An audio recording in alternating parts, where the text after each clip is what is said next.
لوگ کہتے تھے دنیا میں آئے ہیں مریں گے تو بات ختم ہو جائے گی، معاملہ یہ اس دنیا تک ہے۔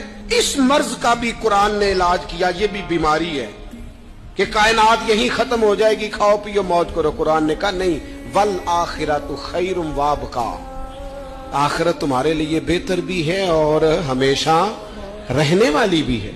قرآن مجید نے آخرت کا تصور پیش کیا۔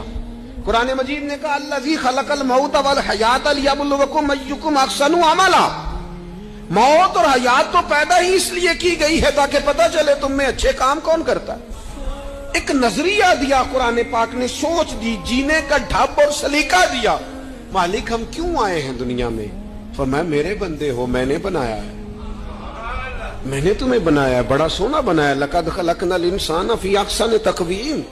مالک تو نے کس لیے بنایا؟ تو قرآن اس بیماری سے بھی شفا دیتا ہے۔ فرمایا وما خلقت الجن والانس الا لیعبدون، میں نے جنوں اور انسانوں کو اپنی عبادت کے لیے بنایا، اپنی معرفت کے لیے بنایا، اپنی محبت میں بنایا۔ والذین آمنوا اشد حبا للہ، یہ مجھ سے پیار کریں گے ایمان لانے کے بعد۔